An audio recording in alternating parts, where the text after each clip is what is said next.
Students, welcome to your YouTube channel dream classes. अभी तक हमारा थर्ड चैप्टर जो हमारा फोर्थ चैप्टर चल रहा था उसके कुछ टॉपिक कवर हो चुके हैं। अब हम बात करेंगे नेक्स्ट टॉपिक के बारे में।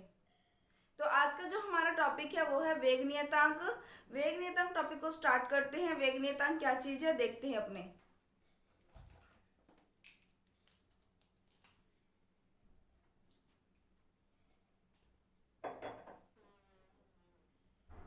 आज का जो हमारा टॉपिक है वो है वेग नियतांक।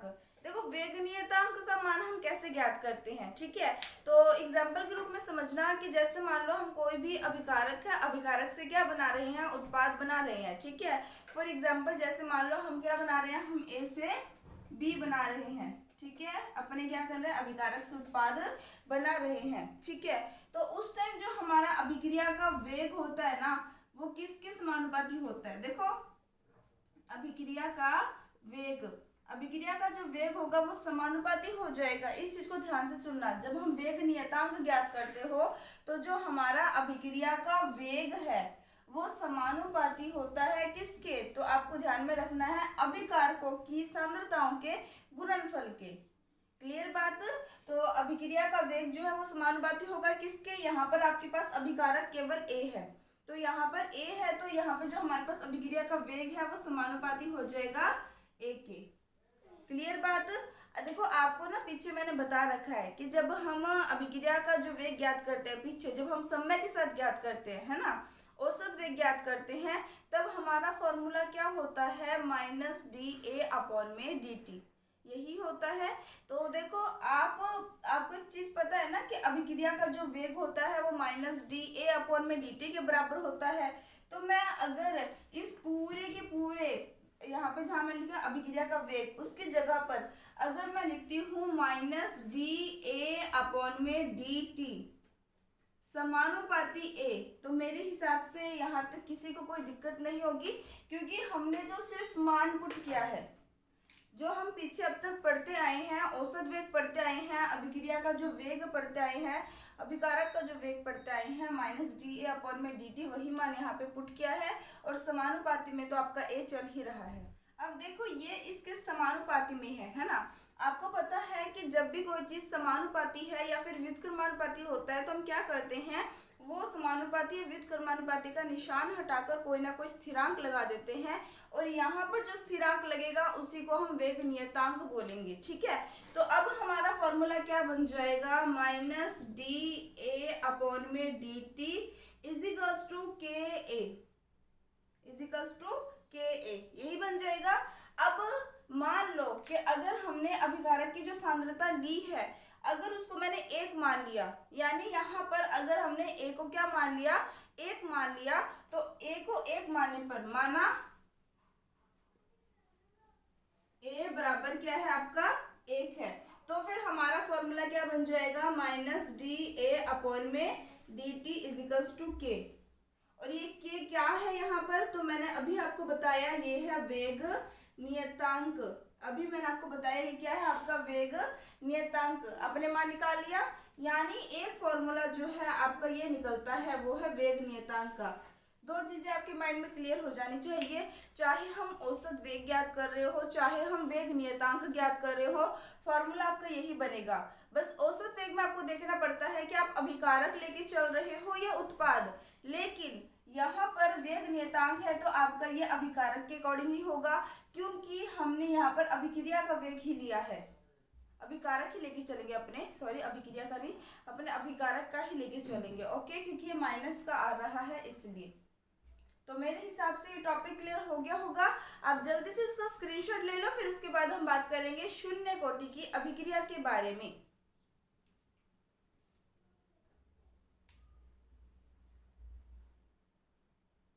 अब हम बात करेंगे शून्य कोटि की अभिक्रिया के लिए समाकलित वेग समीकरण।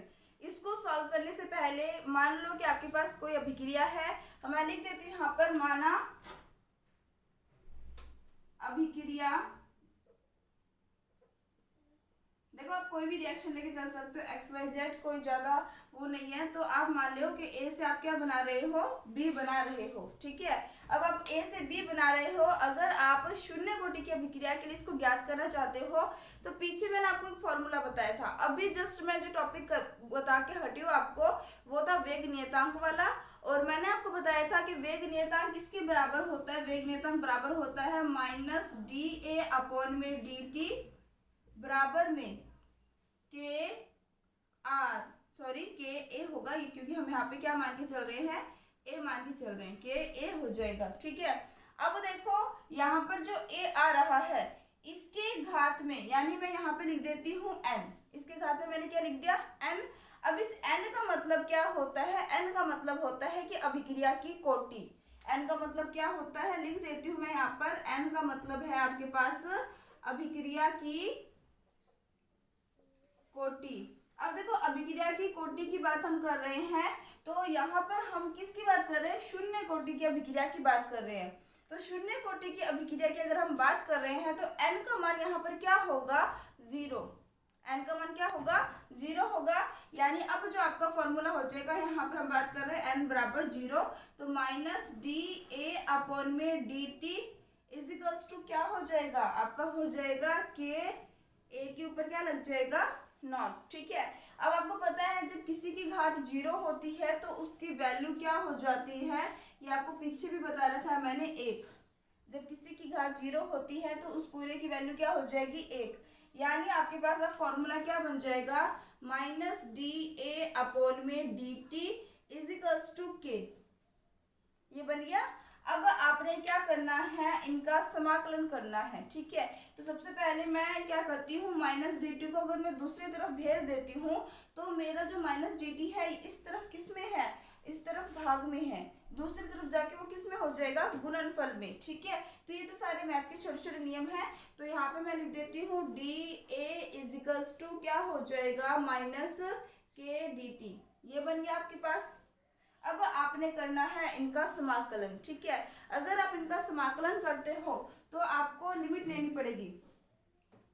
अब देखो लिमिट क्या लेनी है आपको, मान लो यहाँ पर मैं एक रफ करती हूँ, मान लो आपके पास क्या है कि जब हम अभिक्रिया शुरू कर रहे हैं, यानी जब हमारा t बराबर 0 है, t बराबर 0 पर जो हमारे पास अभिकारक है यानी जो a है वो किसके बराबर है, वो है आपका a, पैरों में 0 लगाना है, ठीक है। ऊपर लगा दिया तो वो अलग चीज बन जाएगी, ठीक है। तो ये पैरों में 0 लग गया कि जब आपके पास t बराबर 0 है तो उस टाइम जो हमारे पास अभिकारक की सांद्रता है उसको हम a नॉट सिंबल से शो करेंगे।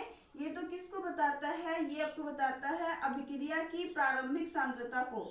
अभिक्रिया की कुछ बेसिक टर्म्स है, पहले बता देती हूँ, फिर हम यहाँ पे जैसे मान पुट करेंगे आपको अच्छे से समझ आ जाएगा, कंफ्यूज होने वाली कोई बात नहीं है। तो यहाँ पर अभिक्रिया की क्या है, प्रारंभिक सांद्रता,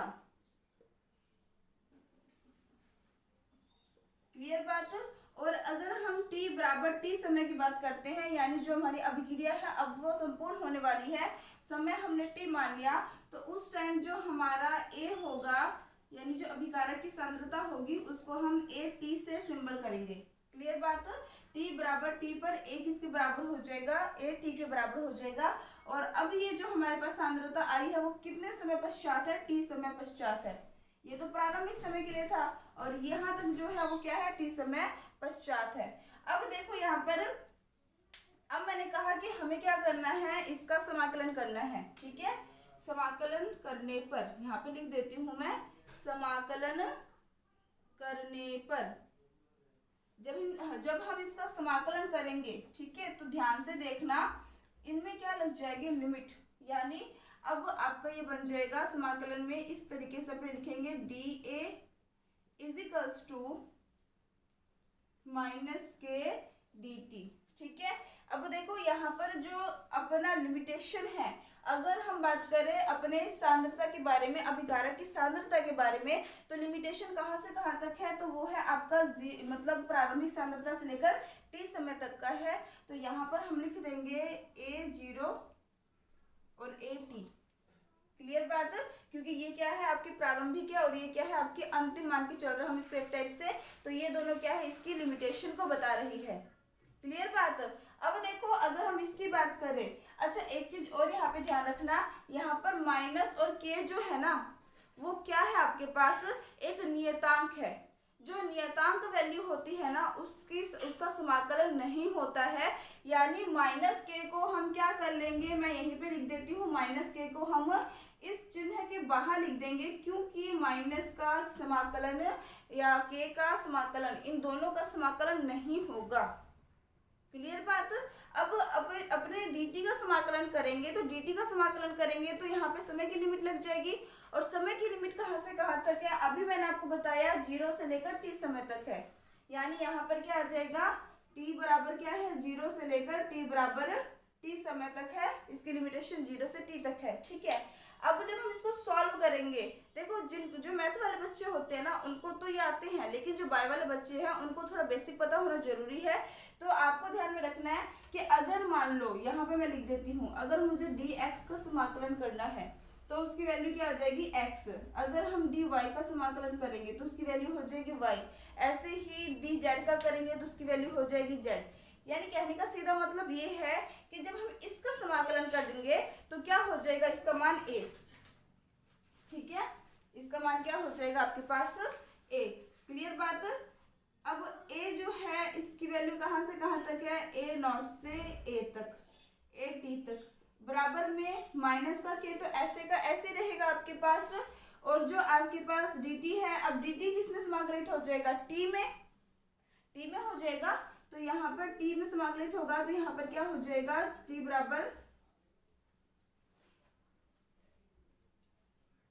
0 से लेकर t बराबर t तक। ठीक है, अब नेक्स्ट स्टेप में हमें क्या करना है, नेक्स्ट स्टेप में हमारे पास जो लिमिटेशन होती है उन दोनों को माइनस करना होता है। ठीक है, तो यहाँ पर हमारे पास लिमिटेशन क्या है, नोट से लेकर t तक है। ठीक है, मतलब a 0 से लेकर a t तक है। माइनस कर देंगे इसको, a t माइनस a 0 बराबर में माइनस का k। अब t का करेंगे तो t का क्या हो जाएगा, t माइनस 0, यही हो जाएगा ना, क्योंकि इसकी लिमिटेशन कहाँ से कहाँ तक है, 0 से लेकर t तक है, तो t से 0 तक मैंने क्या कर दिया, माइनस कर दिया। ठीक है, अब देखो, अब ये बहुत ही इजी है, इसको आप आराम से सॉल्व कर सकते हो। अब यहाँ से अगर आप देखते हो कि t में से अगर आप 0 को माइनस करते हो तो वैल्यू क्या आएगी, t ही आएगी ना। तो आपका यहाँ पे एक फॉर्मूला बन जाएगा a t माइनस a0 बराबर माइनस के टी, यही बन गया आपके पास। अब देखो यहाँ से अगर आप a0 को अगर दूसरी तरफ भेजते हो तो वो क्या हो जाएगा, प्लस का हो जाएगा। यानी यहाँ पर आपका फॉर्मूला बन जाएगा a t बराबर माइनस के टी प्लस में a0, यही फॉर्मूला बन जाएगा। तो आप जल्दी से यहाँ तक स्क्रीनशॉट ले लो।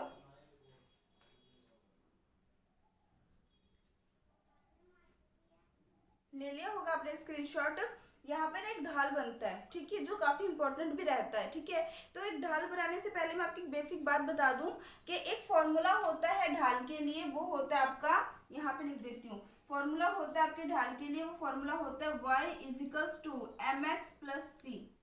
ढाल के लिए फॉर्मूला क्या होता है, y equals to m x plus c. ठीक है, अब देखो यहाँ पर ये फॉर्मूला कैसे काम करता है, कैसे हम इससे ढाल बनाते हैं, ध्यान रखना है।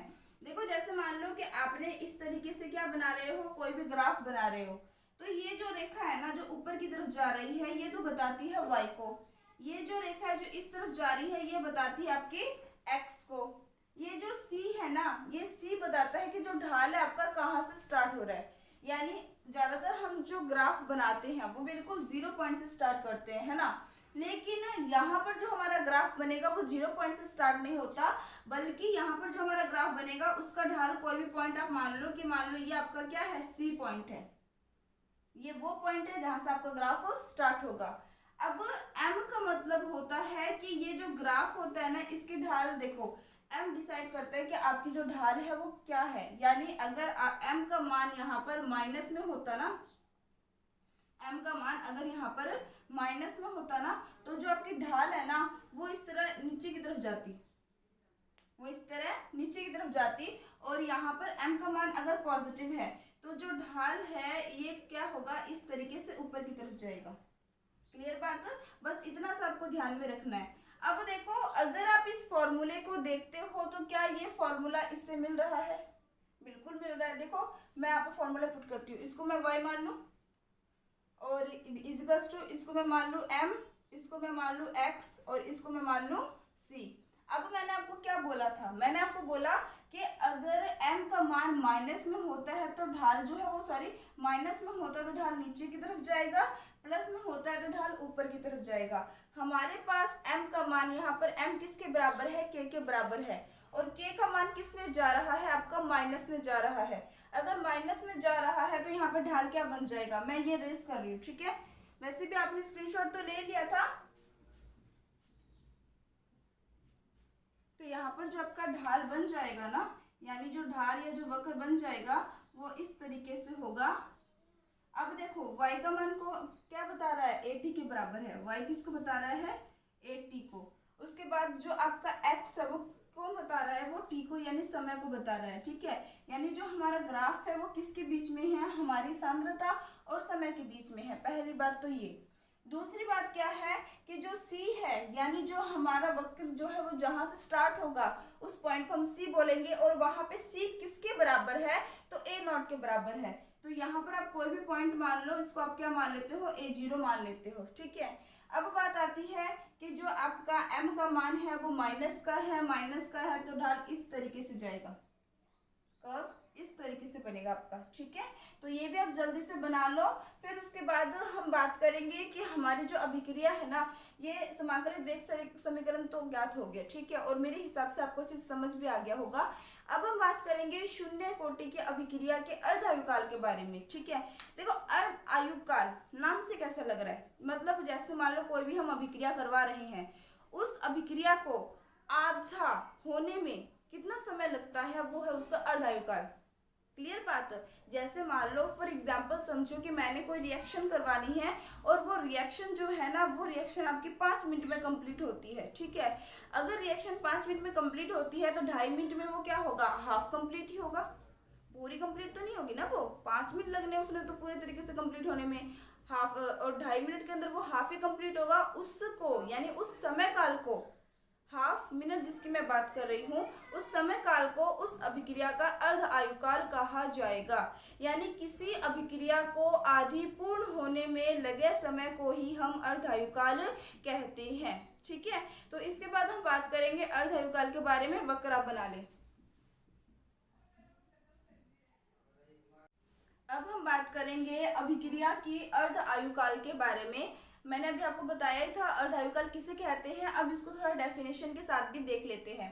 तो देखो अर्ध आयुकाल किसे कहते हैं, किसी अभिक्रिया में अभिकारक की प्रारंभिक सांद्रता को आधा होने में लगा समय उस अभिक्रिया का अर्ध आयुकाल कहलाता है, ठीक है। तो नॉर्मल सी बात, देखो प्रारंभिक सांद्रता यानी जब हमारा A0 है, ठीक है, अब उसको आधा पूरा होने में जो लगा समय है उसी को हम अर्ध आयुकाल कहेंगे, ठीक है। तो देखो यहाँ पर मैंने अभी आपको पीछे जो शून्य कोटि की अभिक्रिया है उसके लिए फॉर्मूला क्या बताया, मैंने कहा 80 बराबर में माइनस में KT प्लस A0, यही फॉर्मूला हमने ज्ञात किया था, ठीक है। तो अब देखो यहाँ पर आपको मैंने अभी बताया कि जब हमारा t बराबर 0 होता है, ठीक है, जब t बराबर 0 होता है तो उस टाइम जो हमारी प्रारंभिक वेग होती है अभिक्रिया की, तो वो क्या होती है, a किसके बराबर हो जाती है,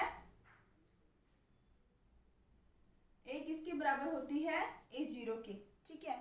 लेकिन जैसे ही अभिक्रिया हमारी क्या हो चुकी है, अब देखो यहाँ पर वहां पे हम कह रहे थे कि जब हमारी अभिक्रिया t समय तक हो चुकी है या पूरी हो चुकी है, जो भी हम बोल रहे थे, ठीक है। लेकिन यहाँ पर हमें जो अभिक्रिया सेकंड स्टेज में लेना है वो है अर्ध आयुकाल, यानी अब हमारी अभिक्रिया जो है वो आधी पूरी हो चुकी है, ठीक है, आधी पूरी हो चुकी है। तो यहाँ पर t बराबर हम क्या लिखेंगे, t हाफ लिखेंगे। ये जो t हाफ लिखा जाता है ये अर्ध आयुकाल के लिए होता है, स्पेशल अर्ध आयुकाल के लिए। अब हम अर्ध आयुकाल की बात कर रहे हैं तो समय को हम किसके बराबर मानेंगे, अब t हाफ के बराबर मानेंगे। और जैसा कि मैंने आपको डेफिनेशन में बताया कि अभिकारक की प्रारंभिक सांद्रता को आधा होने में, अभिकारक की प्रारंभिक सांद्रता को आधा होने में लगा समय ही अर्ध आयुकाल कहलाता है।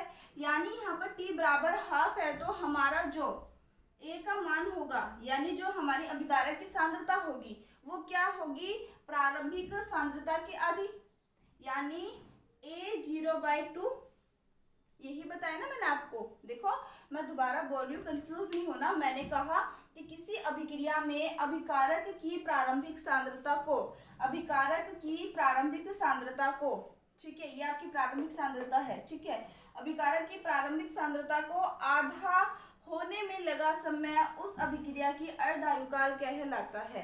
यानी t बराबर जब 0 होता है तब तो हमारी अभिकारक की प्रारंभिक सांद्रता होती है, लेकिन जब हमारा t बराबर t हाफ होगा, t हाफ यानी t 1/2 होगा, जब हम उसे अर्धायुकाल की बात करेंगे तो उस टाइम जो हमारी प्रारंभिक सांद्रता है वो आधी पूरी हो चुकी होगी, यानी उसका हाफ हो चुका होगा। अब आपको कुछ नहीं करना है, आपने सिर्फ इनके मान पुट करने हैं, ठीक है। अब आपको पता है कि यहाँ पर हम बात कर रहे हैं कि AT की, जब हम AT की बात करते हैं तो पीछे मैंने आपको क्या कहा था, पीछे मैंने आपको कहा था ये AT क्यों है, क्योंकि हमारी जो अभिक्रिया है वो T समय तक पूरी हो चुकी है उसके लिए। लेकिन यहाँ पर जो हमारी अभिक्रिया है वो क्या हो चुकी है, वो T हाफ समय को बता रही है, तो उस टाइम जो हमारा AT का मान होगा, एक टाइप से हम बोल सकते हैं ये AT बराबर अब ये हो चुका है ना, एक टाइप से बोल सकते हैं AT बराबर अब ये हो चुका है। तो हम यहाँ पे मान पुट कर दें, क्या बन जाएगा आपका, देखो आपका बन जाएगा A0/2 बराबर में -k, और t का मान क्या हो जाएगा, ये हो जाएगा आपका t 1/2, और ये प्लस में क्या आ जाएगा आपका A0। क्लियर बात।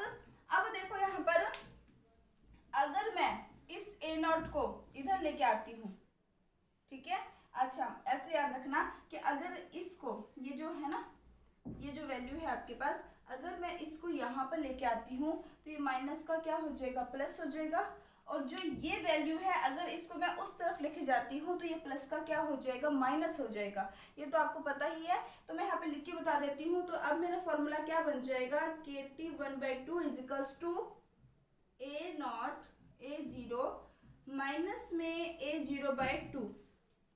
अब जब हम इसको सॉल्व करते हैं तो हम क्या करते हैं, इसका लघुत्तम लेते हैं। तो आपको पता है कि जब एक में से आधा घटाएंगे तो आधा ही आएगा ना, जब एक में से 50 घटा दोगे तो आधा ही आएगा, यानी जो मेरा KT हाफ है वो किसके बराबर हो जाएगा, A0/2 के, A0/2 के। आई थिंक यहाँ तक किसी को कोई कंफ्यूजन नहीं होगी। अगर ये बात किसी को समझ नहीं आ रही कि एक में से आधा घटा देंगे तो आधा बचेगा, तो आपको पता है कि मैंने आपको 100 रुपये दिए, ठीक है। अब 100 रुपये मैंने अपने पास 50 रुपये रख लिए, तो आपके पास कितना बचा, 50, यानी 1 रुपये, यानी जो आपको मैंने दिया था उसका आधा अगर मैं ले लेती हूँ तो मेरे पास आधे बचेगा। ये 1 है, ये आधा है, एक में से आधे को माइनस करेंगे तो आधा ही आएगा, या फिर आप लघुत्तम लेके भी इसको सॉल्व कर सकते हो।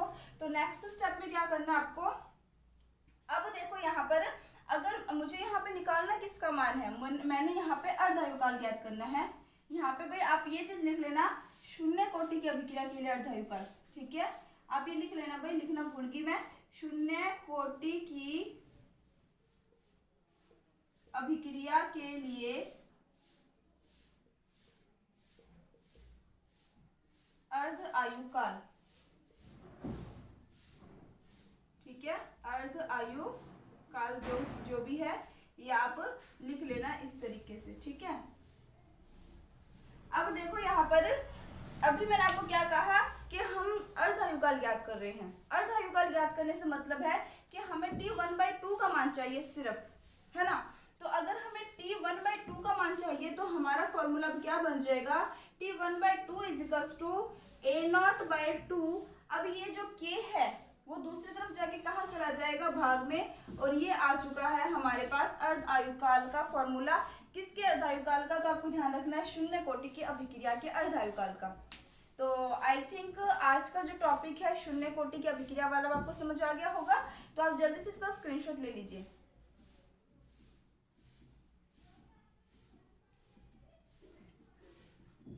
आई थिंक आज का जो टॉपिक है वो आपको क्लियर हो गया होगा। अगर आपको फिर भी कोई डाउट रह जाता है आप कमेंट सेक्शन में कमेंट कर सकते हैं, और मैं दोबारा माफ़ी मांगना चाहती हूँ कि वीडियो रेगुलर नहीं दे पा रही हूँ। अब मैं बहुत ज़्यादा इस चीज़ को लेकर अपसेट हूँ। अब मैं कंटिन्यू वीडियो रखूँगी, और जिन बच्चों को नोट्स की दिक्कत हो रही है उनके लिए मैं स्पेशल बोलना चाहती हूँ कि नोट्स की जिनको दिक्कत हो रही है वो ड्रीम क्लासेस के लर्निंग ऐप को डाउनलोड करके उसे क्या कहते हैं उसे इंस्टॉल करके उसके अंदर जो मेरा क्रैश कोर्स है उसे आप परचेज कर सकते हो।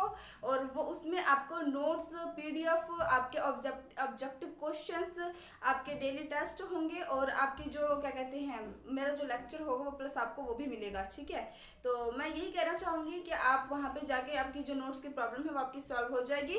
तो आप उसको ऐप को जरूर डाउनलोड करें। तो यहाँ तक समझ आ गया होगा। स्टडी अच्छे से करें। All the best, take care, bye bye.